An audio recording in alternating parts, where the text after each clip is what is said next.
Hey everyone, this is Riddle Courage Raven. I'm here with my recap review of the comic books that I ended up reading this week. So I'm going to try and go through them very quickly, and who knows, you might end up knowing about a title that you might be interested in picking up. So first up, we have DC Pride, issue number 1. This is the first ever issue from DC Comics that basically celebrating a parade of LGBTQIA plus characters.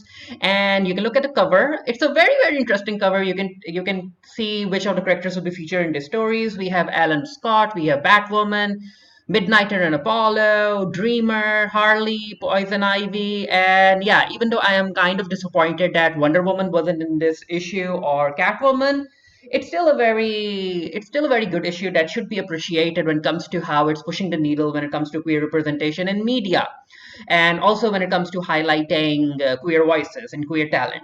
So it has a total of 9 short stories, and of course, I didn't end up loving all of the short stories. It happens. However, I will say that there were certain stories that I really enjoyed, and I'm going to talk about them. One of the stories that I liked was By the Victors, which is written by Steve Orlando. Artist is Stephen Bryan, and letterer is George Reed. Now, By the Victors ended up featuring Midnighter and Extraino, and it opened up with Extraino basically telling John Constantine about a mission that Extraino and Midnighter went on, where they had to face this neo-Nazi vampire who was hell bent on rewriting history. Basically, as from what I could understand, the narrative touched on how throughout history there has been this deliberate effort in order to straightwash certain events. The entire, oh no, these people weren't queer, they were just very good friends. That kind of weird narrative we get to hear a lot when it comes to certain heroes, certain personalities. So I really like that storyline. Also, another storyline that I really liked featured Harley Quinn and Poison Ivy. It was Another Word for a Truck to Move Your Furniture by Mariko Tamaki. Artist is Amy Reeder. And yeah, it was a very fun issue. Now, I do know that certain fans have complained that when it comes to portraying Harley's and Poison Ivy's romance, DC Comics always ends up finding a way in order to water down their romance. However, in this short story, we really got to see how close these two are and that they're in love with each other. It was just very fun to see. Now, Sina Grace ended up writing Be Gay, Do Crime, which featured Pied Piper, and this was very short and again very enjoyable. And it basically, from what I could understand, it was basically about how queer people who have the means, especially financial means, they should lend a hand to their community, and they should work with with queer youth in order to change these prejudice systems. And also the last story that I want to talk about is Love Life by Andrew Wheeler. And yeah, this was basically a story which had Aqualad getting to experience his first Pride parade. However, a villain ended up attacking the Pride parade, it was literally like, the song "Don't Rain on My Parade." That's exactly what happened. However, the rain, when it touched you, it ended up bringing forth your insecurities, your anger, and all of that stuff. Anyway, our heroes end up fighting the villain, and we get this very awesome shot of the JLQ. And I'm like, you know what? I'm here for a queer only superhero team, because we know that there are a whole lot of straight only superhero teams out there. So why not a queer only superhero team, right? However, I really hope that it isn't called Justice League Queer. Yeah, I need another name. Oh, also, I forgot. Another story that I want to talk about was He's the Light of My Life by Sam Johns. It basically showed Scott Allen finding the courage to come out as a queer old man after seeing his son, Todd Rice, being open about his sexuality. It was a very heartfelt story, basically showing how tough it was for the older generation when it comes to coming out compared to the younger generation, and how a lot of them ended up deciding to live their lives in the closet. And yeah, other than the short stories, we also have these handful of pinups that you should check out. Again, was I disappointed that Wonder Woman wasn't part of the story? Well, yeah, I mean, but come on, I don't think that DC is ever going to come out 100%. No, let's not say never ever. Let's just say that DC in the near future, I highly doubt that they will come out 100% behind a queer Wonder Woman.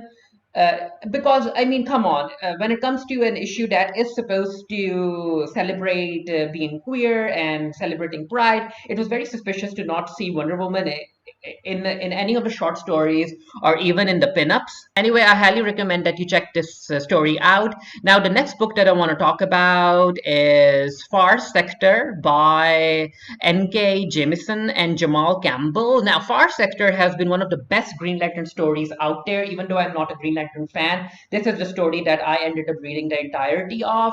And yeah, I do think that the concluding issue handled everything quite well. Now, Joe, our protagonist, did end up using Talk No Jutsu, and Talk No Jutsu doesn't necessarily work in every scenario. However, I do think that it works for Joe as a character because, as far as we know, Joe is someone who isn't necessarily a fighter. She's more into having a dialogue with people and getting to talk about each other's differences in order to ensure that justice prevails.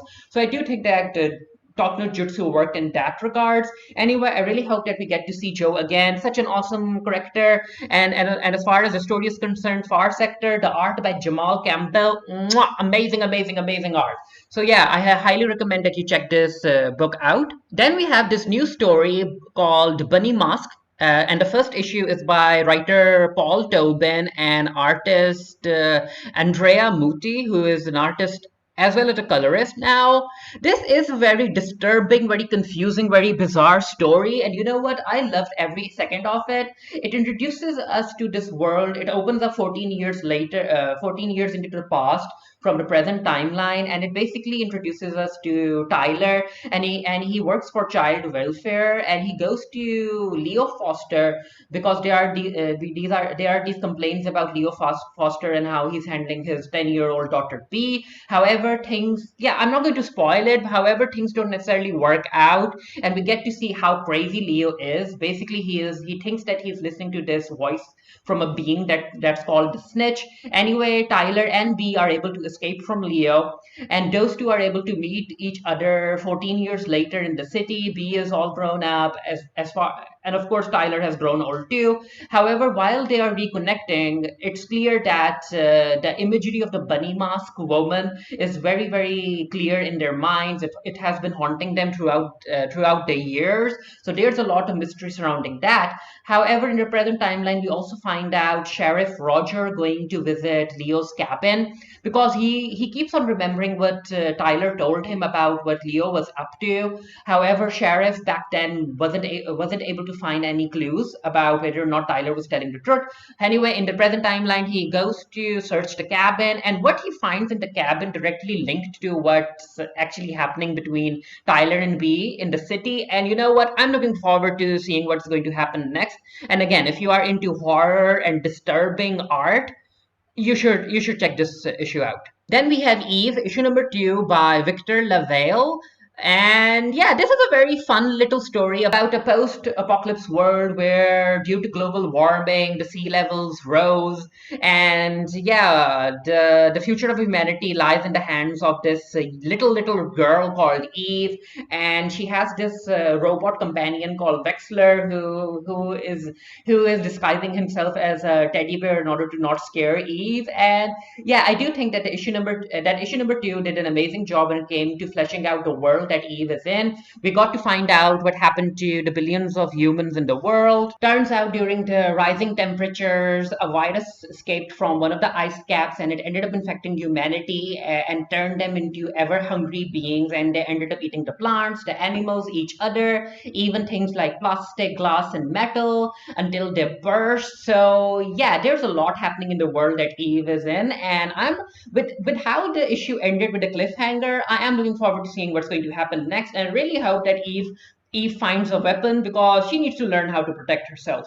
Then we have Wynd, issue number 7 by writer James Tinian IV, and I'm a fan of Wynd, I am a fan of what kind of story James Tinian is telling in this particular series. And it opens up with Wynd and his trio being attacked by the vampires, and yeah, it's a bloodbath. A whole lot of people end up dying. However, Wynd and his friend are able to stay away from all of it. However, not for long. Thorn gets injured. He is losing blood, so he needs medical attention. And Wynd is like, you know what? what, even though I'm close to being exhausted, I'm going to fly ahead and find the fairy town. And yeah, I do think that he'll return with some much needed reinforcements, and I hope he hurries because the vampires are trailing his friends, and yeah, they're ready to kill everyone in sight. So yeah, I'm excited to see what's going to happen next. As far as Wind's crush on Thorn is concerned, I'm not really sure how to feel about it right now because Thorn seems to be oblivious to Wind's feelings for him. Having said that, I do think that I would rather like Wind kind of be in a relationship with Teak, but you know what? Let's see what happens. And yeah, I highly recommend that you check out the story. Then we have Mighty Morphin, issue number 8 by Ryan Parrott, and yeah, I have been enjoying Ryan Parrott's take on the Power Rangers franchise, and I'm enjoying everything that he's doing. He's basically like sprinkling distrust in the amongst the characters, which allows Parrott to explore what it means to be a hero and how the world isn't basically black and white. There's a lot of nuance when it comes to how you want to be a hero and how you can easily become a villain to someone. So that's something that I'm really enjoying seeing Ryan explored. Now, I do have to say that certain events in issue number 8 ended up occurring in the manner that I expected. However, that didn't take away from my enjoyment level. And I'm not really sure, but the opening flashback, I think that it was supposed to be a tease for Zed's origins. But you know what?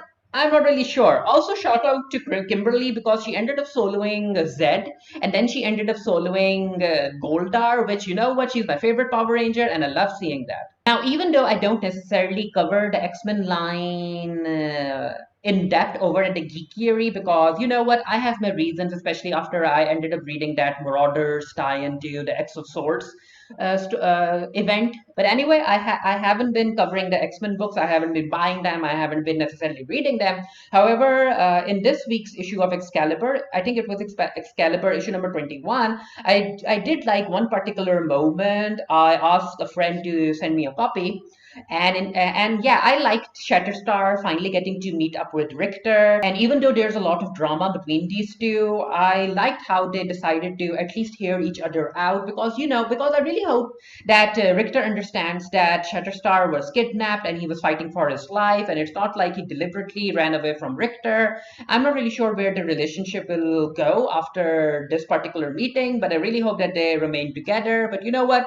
Let's see. Like, it's Pride, and I was like, you know what? Might as well talk about Shatterstar and Richter and what they were up to this week. Anyway, let me know which comic books you read this week. And yeah, did you read DC Pride issue number 1? What was your favorite story? Let me know in the comment section below. And until next time, stay happy, stay safe, stay blessed. See you guys later. Bye.